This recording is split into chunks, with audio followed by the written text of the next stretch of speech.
बिस्मिल्लाहिर्रहमानिर्रहीम। अस्सलाम वालेकुम। अपना काम करें और बस। सामीन, कायद-ए-आज़म के फरमादात पेश खिदमत हैं। इन फरमादात की रोशनी में हम पाकिस्तान को मजबूत और सरबलंद बना सकते हैं। जलसा-ए-आम लाहौर 30 अक्टूबर 1947।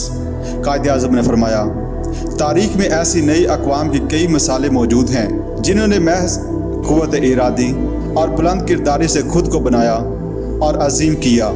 आपका ख़मीर फौलाद की क़ुव्वतों से उठा है। आप ऐसी कौम हैं जिसकी तारीख़ हैरत अंगेज़ तौर पर बुलंद किरदार, बुलंद हौसला, शुजाअत और उलुल अज़्म हस्तियों से भरी पड़ी है। अपनी रवायात की रस्सी मजबूती से थाम लीजिए और अपनी तारीख़ में शान व शौकत के एक और बाब का इजाफ़ा कीजिए।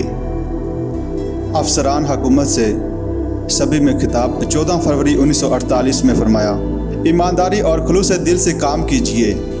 काम और ज़्यादा काम, आपके ज़मीर से बड़ी कोई क़ुव्वत रूही ज़मीन पर नहीं। मैं चाहता हूँ कि जब आप खुदा के रूबरू पेश हों तो पूरे एतमाद से कह सकें कि मैंने अपना फ़र्ज़ इंतहाई ईमानदारी, वफ़ादारी और सच्चे दिल से अंजाम दिया था। एक नशरी बयान, ढाका 21 मार्च 1948। कायद-ए-आज़म ने फरमाया, पूरी इंसानी तारीख़ में कभी किसी नई मुमलकत को इतने संगीन और गंभीर मसाइल का सामना नहीं करना पड़ा जो हमें दरपेश हैं। लेकिन साथ ही साथ पूरी इंसानी तारीख़ में कभी किसी नई मुमलकत ने इन मसाइल का मुकाबला करने में इतनी पामर्दी और अज़्म व इस्तिक़लाल का मुज़ाहरा नहीं किया जिसका मुज़ाहरा हमने किया है। हमारे दुश्मनों को उम्मीद थी कि पाकिस्तान अपनी विलादत के साथ ही ख़त्म हो जाएगा। इनकी उम्मीदों के बरक्स पाकिस्तान इन मसाइल के हजूम से मर्दाना वार कामयाब व कामरान निकला, इस शान से कि पहले से भी ज़्यादा मुस्तहकम और मजबूत है।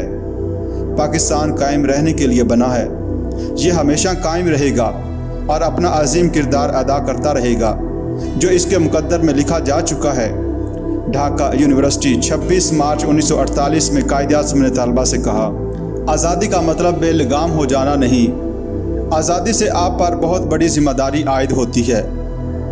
अब यह ज़रूरी हो गया है कि आप एक मुनज़्ज़म और मजबूत कौम की तरह काम करें। 26 मार्च 1948 को चिटागंग में तकरीर करते हुए कायद-ए-आज़म ने कहा, हमने पाकिस्तान का मुतालबा इसलिए किया था, इसकी खातिर इसलिए जदोजहद की थी और इसे इसलिए हासिल किया था कि हम अपनी रवायात के मुताबिक अपने मामलात को हल करने में जिस्मानी और रूहानी तौर पर कितान आज़ाद हों। अखुवत, मसावात और रवादारी, ये है हमारे मज़हब, तहज़ीब और तमद्दन के बुनियादी निकात।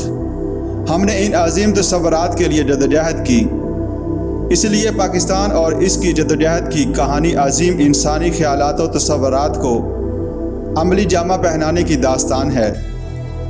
इसी जलसा-ए-आम में आगे चलकर कहा, इस्लामी इक़दार को अपनाना तरक्की की महराज पर पहुँचने के लिए नागज़ीर है।